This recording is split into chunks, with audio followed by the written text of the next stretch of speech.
Hola, hola, ¿cómo están todos de nuevo por acá? Vamos a darle solución a las respuestas y a los interrogantes que nos deja la guía luego de realizar los gráficos correspondientes.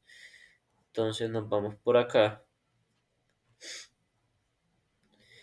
y nos dice la interpretación de los resultados. Dice, analice los resultados obtenidos y presente sus conclusiones a continuación. ¿Vale? Entonces yo presenté dos conclusiones. Una conclusión sobre el movimiento rectilíneo uniforme y otra conclusión sobre el movimiento uniformemente acelerado.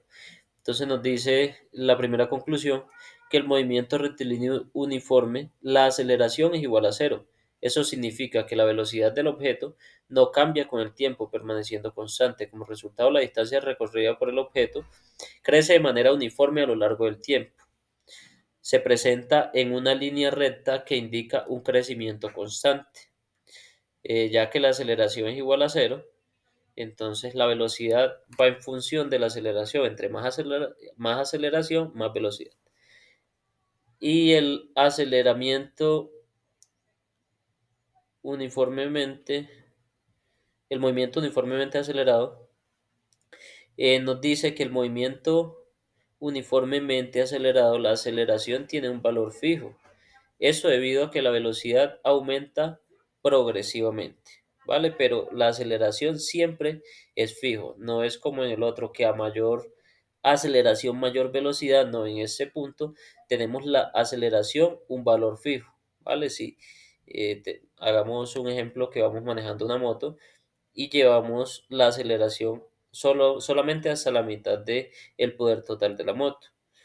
Entonces nos dice que a su vez la distancia recorrida crece de forma más rápida porque depende directamente de la aceleración.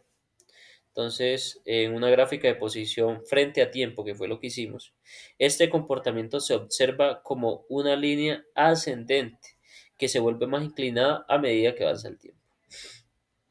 Además, nos dicen otras preguntas, dice, ¿cómo se puede diferenciar el movimiento rectilíneo uniforme de un movimiento rectilíneo uniformemente acelerado a partir de las características de sus gráficas? Tengan en cuenta que todas esas respuestas van en base a las gráficas que realizamos. Entonces, para mi caso, eh, llegué a la conclusión que para diferenciar esos dos movimientos, el movimiento rectilíneo uniforme y el rectilíneo uniformemente acelerado, eh, pudimos observar lo siguiente, o lo pueden observar ustedes viendo mis gráficas, y nos dice, primero, que una gráfica de posición versus tiempo, vuelvo y digo, agarro solamente una de las gráficas, que es esta en la que nos estamos situando, el movimiento rectilíneo uniforme se presenta como una línea recta, ¿vale? Y la distancia recorrida aumenta de manera uniforme con el tiempo. En la gráfica de velocidad versus tiempo, también, la velocidad permanece constante, mostrándose como una línea horizontal, que fue lo que vimos. Y en el movimiento rectilíneo uniformemente acelerado, nos dice que la posición versus tiempo, el movimiento rectilíneo uniformemente acelerado, se presenta como una curva parabólica ascendente. Eso muestra que la distancia recorrida aumenta más rápidamente con el tiempo, ¿vale? En la gráfica de velocidad versus tiempo, la velocidad aumenta linealmente con el tiempo, mostrándose como una línea recta inclinada. Es la diferencia entre la una y la otra.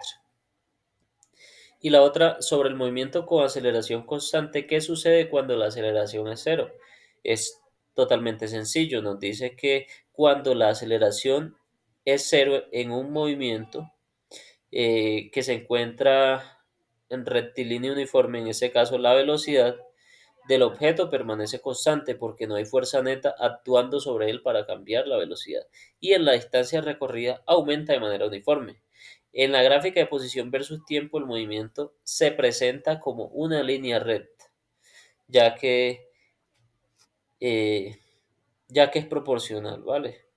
Es proporcional la posición en la que se encuentra versus el tiempo que va transcurriendo. Esto en resumen nos dice que un movimiento con aceleración cero es un movimiento rectilíneo uniforme caracterizado por una velocidad constante y un aumento uniforme de la distancia recorrida a tiempo.